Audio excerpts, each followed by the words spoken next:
Hi friends, welcome back to Anu story world. జ్వాలా ద్వీపం ధారావాహిక మొదటి భాగానికి స్వాగతం. నర్మదా నది తీరాన గల ధవళగిరి రాజ్యాన్ని తారకేశ్వరుడనే రాజు పరిపాలిస్తూ ఉండేవాడు. ఆయనకి 2 కుమారులు. పెద్ద కుమారుడి పేరు శూరసేనుడు. అతడికి 25 ఏళ్ల వయసు. చిన్నవాడు 18 ఏళ్లవాడు, పేరు చిత్రసేనుడు. ఈ 2 రాజకుమారులు ఒకనాటి ఉదయం పరివారాన్ని వెంటబెట్టుకుని వినోదార్థం వేటకై అడవికి వెళ్లారు. అడవిలో కొంత దూరం పోయిన తర్వాత వాళ్లకు ఒక లేళ్ల మంద కనిపించింది. రాజకుమారులిద్దరూ తమ తమ గుర్రాలను అదిలించి ఆ లేళ్ల గుంపుపై బాణాలు ప్రయోగిస్తూ క్రమంగా తమ పరివారం నుంచి వేరుపడి అడవిలో చాలా దూరం వెళ్ళిపోయారు. హఠాత్తుగా వారికి ఒక పొదచాటు నుంచి సింహం గర్జించిన ధ్వని వినబడింది. రాజకుమారులిద్దరూ ఆ ధ్వని వచ్చిన వైపుకు తలలు తిప్పి బాణాలు ఎక్కుపెట్టే లోపలే 2 సింహాలు గర్జిస్తూ వారికేసి దూకినాయి. సింహాలను చూస్తూనే రాజకుమారులు ఎక్కి ఉన్న గుర్రాలు వెనుతిరిగి వేగంగా పారిపోసాగాయి. రాజకుమారుల్లో చిన్నవాడైన చిత్రసేనుడు ఎక్కి ఉన్న గుర్రం యజమాని ఎంత బలంగా కళ్ళెంలాగినా ఆగక చెట్ల సందు నుంచి బాణంలా దూసుకుపోతూ కొంతసేపటికి ఒకానొక కొండ ప్రాంతాన్ని చేరి నురగలగక్కుతూ కింద పడిపోయి ప్రాణాలు విడిచింది. ఆ సరికి చిత్రసేనుడు బాగా అలసిపోయి ఉన్నాడు. అతడు తన అన్న కోసం నలుమూలలా పరికించి చూశాడు. ఎక్కడ అతడి జాన కనిపించలేదు. తను పరివారాన్ని వదిలి అడవిలో చాలా దూరం వచ్చినట్టు అతడికి తోచింది. ఆ ప్రాంతమంతా ఆకాశాన్నంటుతున్న పెద్ద పెద్ద మానులతో చీకటిమయంగా ఉంది. చెట్ల కొమ్మల్లో కోతులు, రకరకాల పక్షులు, ఊడల్లా వేళ్లాడుతున్న పెద్ద సర్పాలు అతడికి కనిపించాయి. ఈ పరిసరాలను చూసి చిత్రసేనుడు చాలా భయపడ్డాడు. తను పరివారాన్నించే కాక మానవ నివాసాలుండే ప్రాంతాలకు కూడా దూరమైపోయినట్టు అతడు గ్రహించాడు. తను ధవళగిరి నగరాన్ని చేరాలంటే కాలినడకనే వెళ్ళాలి. ఆ నగరం ఏ దిక్కున ఉందో కూడా ఈ క్షణంలో అతడికి తెలియదు. చిత్రసేనుడు తన విషాద పరిస్థితికి వగస్తూ ఉన్న చోటు నుంచి కదిలి అడవిలో కొద్ది దూరం నడిచేసరికి చిన్న చిన్న తుప్పలతో పొదలతో నిండి ఉన్న ఒక కొండ అతడికి ఎదురుగా కనిపించింది. ఆ కొండ పాదంలో చిన్న వాగొకటి ప్రవహిస్తుంది. వాగులోని నీటిని చూడగానే చిత్రసేనుడికి దాహంతో తన నాలుక పిడిచికట్టుకుపోయి ఉండడం తెలిసి వచ్చింది. అతడు వాగులో దిగి దాహం తీర్చుకున్నాడు. దాహం తీర్చుకోగానే చిత్రసేనుడు కొంత సేద తీరాడు. అతడు వాగు ఒడ్డునే కూర్చొని ముందు కర్తవ్యం గురించి ఆలోచించసాగాడు. బహుశా తన అన్న శూరసేనుడు కూడా తనలాగే సింహాల బారిన పడకుండా తప్పించుకుని ఉంటాడు. బెదిరి పరిగెత్తిన అతడి గుర్రం కూడా అతన్ని ఈ ప్రాంతాలకే తెచ్చి ఉండవచ్చన్న అనుమానం చిత్రసేనుడికి కలిగింది. ఆ వెంటనే అతడు వాగు ఒడ్డున లేచి నిలబడి ఎలుగెత్తి పెద్దగా "అన్నా శూరసేన" అని కేకపెట్టాడు. చిత్రసేనుడి కేక చెట్లల్లో, కొండ గుహల్లో మార్మోగిన మరుక్షణాన వాగు అవతల ఉన్న గుహలో నుంచి "ఎవరు? ఈ ప్రాంతంలో మానవ కంఠస్వరం పలికిందా? ఎంత అదృష్టవంతుడిరా నాయనా! ఒక్కసారి నా దగ్గరకు రా" అన్న పిలుపు చిత్రసేనుడికి వినిపించింది. గుహలో నుంచి వచ్చిన ఆ పిలుపు వింటూనే చిత్రసేనుడు తుళ్ళిపడి అంతలోనే ధైర్యం తెచ్చుకుని ఖంగుమనే కంఠస్వరంతో "ఎవరు నీవు? రాక్షసుడివా లేక నరమాంస భక్షకుడివైన కిరాతకుడివా? గుహ నుంచి బయటికి రా, నా కత్తికి ఎర చేస్తాను" అన్నాడు. చిత్రసేనుడి మాటలు ముగించకముందే ఆ గుహలో నుంచి చిత్రమైన నవ్వు, ఆ వెంటనే ఎంత సాహసవిరా వచ్చా! నీ వంటి ధైర్యశాలి కోసమే నేనెదురు చూస్తున్నాను. నేను మనిషి మాంసం తినే కిరాతుణ్ణి కాదు, రాక్షసుణ్ణి కాదు, ఒకానొక సిద్ధుణ్ణి. నేను ఇంతకాలంగా శ్రమల కోర్చి సంపాదించిన ఒక అమూల్య వస్తువును ఇప్పుడు నీకివ్వబోతున్నాను అన్న మాటలు వినిపించాయి. చిత్రసేనుడు చిటికెల మీద ఓ నిర్ణయానికి వచ్చాడు. ఆ గుహలో ఉన్నది రాక్షసుడే అయితే తను ఇక్కడి నుంచి ప్రాణాలతో ఎలానూ తప్పించుకుపోలేడు. కనుక రాక్షసుడితో పోరాడుతూ ప్రాణాలు వదలడమే క్షత్రియ ధర్మం అనుకున్నాడు.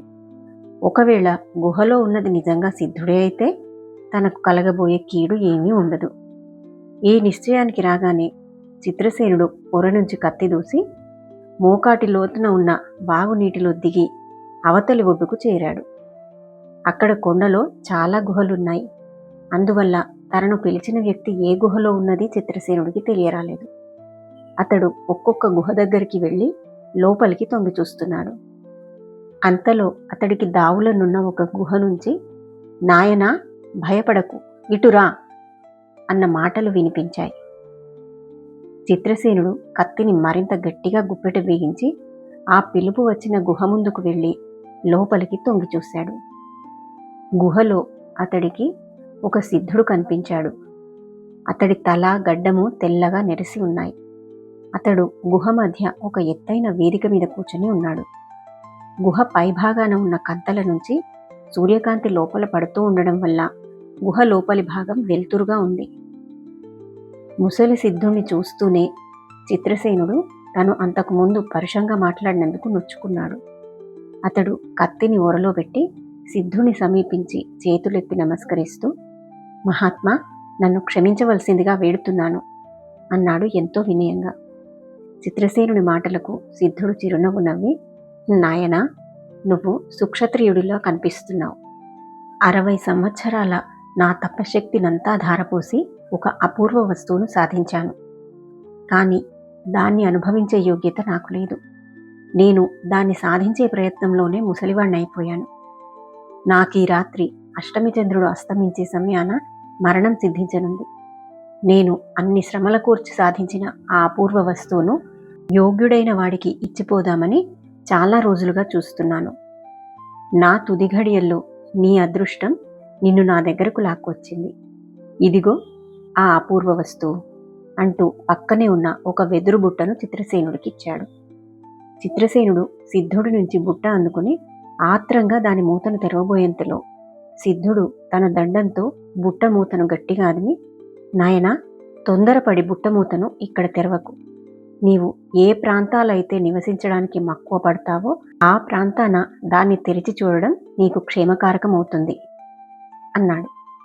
చిత్రసేనుడు సిద్ధుడు చెప్పిన దానికి అంగీకార సూచకంగా తలాడించి, మహాత్మా, మీ దయకు కృతజ్ఞుణ్ణి. నా నుంచి మీరు ఎలాంటి సేవా శుశ్రూషలు కోరినా చేయటానికి సిద్ధంగా ఉన్నాను అన్నాడు. ఆ మాటలకు సిద్ధుడు నవ్వి, నాయనా, నీ నమ్రత, భక్తి చూసి నాకు చాలా ఆనందం కలుగుతోంది. ఇక కొద్ది ఘడియల్లోనే నేను మరణించబోతున్నాను. అలాంటి నాకు నీవు చేయగల సేవ ఏమీ లేదు. కానీ నీకు ఒక చిన్న పని మాత్రం చెప్తున్నాను.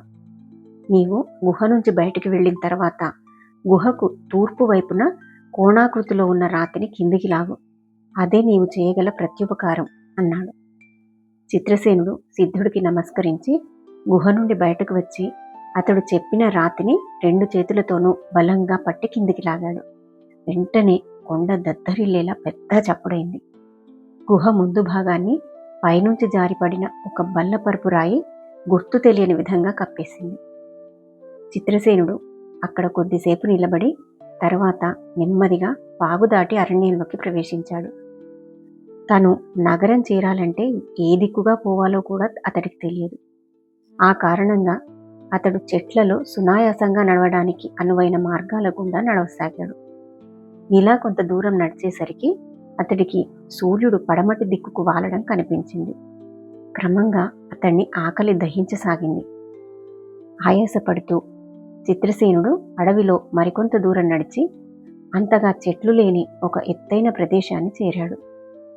అక్కడ కొంచెం సేపు విశ్రాంతి తీసుకున్న తర్వాత హఠాత్తుగా అతడి దృష్టి భుజాన వేలాడుతున్న బుట్ట మీదికి ప్రసరించింది. అందులో ఉన్నది సిద్ధుడు చెప్పిన అపూర్వ వస్తువు ఏమిటో చూడాలన్న కోరిక అతడికి కలిగింది. ఆ క్షణాన చిత్రసేనుడికి సిద్ధుడు చేసిన హెచ్చరిక గుర్తుకు రాలేదు. అతడు భుజాన్నుంచి బుట్టను దించి దాని మూతను పైకెత్తి ఆత్రంగా లోపలికి చూశాడు. వెంటనే అతడి కళ్ళల్లో మెరుపు మెరిసినట్టయింది. చిత్రసేనుడు కళ్ళు మూసి తిరిగి తెరిచేసరికి ఎదురుగా చెట్లలో ఆకాశాన్నంటుతున్న పెద్ద భవనం ఒకటి కనిపించింది. ఈ అద్భుత దృశ్యం చూసి చిత్రసేనుడు శిలాప్రతిమలా అయిపోయాడు. ఆ మరుక్షణం అతడికి సిద్ధుడు చేసిన హెచ్చరిక గుర్తొచ్చింది. అయ్యో, నేనెంత మూర్ఖుణ్ణి! ఈ మహారణ్యం మధ్య ఈ దివ్య భవనం నాకెందుకు పనికొస్తుంది? ఇదే ధవళగిరి నగరంలో ఉన్నట్టయితే ఎంతగా రాణించేది. ఛీ, నా బుద్ధిహీనత వల్ల సిద్ధుడు చేసిన ఇంత మేలు అరణ్యం పాలు చేశానే అంటూ దుఃఖపడసాగాడు. ఆ స్థితిలో ఉన్న చిత్రసేనుడికి అరణ్యం మధ్య నుంచి పెడబుబ్బలు వినిపించాయి. చూస్తుండగానే చెట్లు పెనుగాలి తగిలినట్టయి ఊగసాగాయి. చిత్రసేనుడు ఆశ్చర్యపడుతూ చుట్టూ చూసేంతలో అడ్డం వచ్చిన పెద్ద పెద్ద చెట్లను చేతులతో పడదోస్తూ ఒక రాక్షసుడు అతడికేసి రావడం కనిపించింది. చిత్రసేనుడు లేచి నిలబడి కత్తి దూశాడు. రాక్షసుడు వికటాట్టహాసం చేస్తూ అతన్ని సమీపించి, ఏమిరా కుర్రా, నీ ధైర్య సాహసం! ఈ ఉగ్రాక్షుని చూస్తేనే నరమానవుడైన వాడు అక్కడికక్కడే ప్రాణాలు వదలటం ఎరుగుదును కానీ నీలా కత్తి దూసి నిలబడ్డవాడు ఈనాటి వరకు నాకు తారసపడలేదు అంటూ వెనుదిరిగి వింత భవనం కేసి చూస్తూ, ఈ బొమ్మరిల్లు నీవు కట్టిందేనా అని ప్రశ్నించాడు. అవును అన్నాడు చిత్రసేనుడు తొణక్కుండా. ఆ ప్రత్యుత్తరం వింటూనే ఉగ్రాక్షుడు అంటూ చెట్ల ఆకులు రాలిపడేలా నవ్వి, ఈ అడవిని నీ ముత్తాత నాటి నీళ్లు పోసి పెంచాడనుకున్నావా నువ్వు? జాగ్రత్త, ఇది ఉగ్రాక్షుడి అడవి. నా అనుమతి లేకుండా దీని మధ్య ఇల్లు కట్టావు కనుక నిన్ను ఆ ఇంటిని కట్టగట్టి ఆ కొండ అవతలికి విసిరేస్తాను అంటూ వంగి చిత్రసేనుని పట్టుకోబోయాడు. చిత్రసేనుడు రాక్షసుడికి అందకుండా తప్పుకుని, తొందరపడకు ఉగ్రాక్ష, నేనిక్కడ ఇల్లు కట్టినందువల్ల నీకొచ్చిన నష్టం ఏమిటి? కావాలంటే ఆ ఇల్లు నీకు వదిలి నా దారిని నేను పోతాను అన్నాడు. అదేం కుదరదు. నా అడవిలో నన్ను ధిక్కరించి ఇల్లు కట్టావు. నీవు ప్రాణాలతో బయటపడాలంటే నేనడిగేదానికి ఒప్పుకోవాలి అన్నాడు ఉగ్రాక్షుడు. ఏమిటది అని ప్రశ్నించాడు చిత్రసేనుడు. నువ్వు ఏ ఇంట్లోనే సుఖంగా బతుకు, నాకు అభ్యంతరం లేదు. నీకు పుట్టబోయే పిల్లల్లో పెద్దవాణ్ణి 18వ ఏడు రాగానే నా పరం చెయ్యి అన్నాడు ఉగ్రాక్షుడు. రాక్షసుడి కోరిక చిత్రసేనుడికి చాలా వింతగా కనిపించింది. తనకింకా పెళ్ళే కాలేదు. అలాంటప్పుడు రాక్షసుడు అడిగిన దానికి సరేనంటే పోయేదేమిటి? తను కనీసం ప్రాణాలతోనన్నా ఇక్కడి నుంచి బయటపడొచ్చు.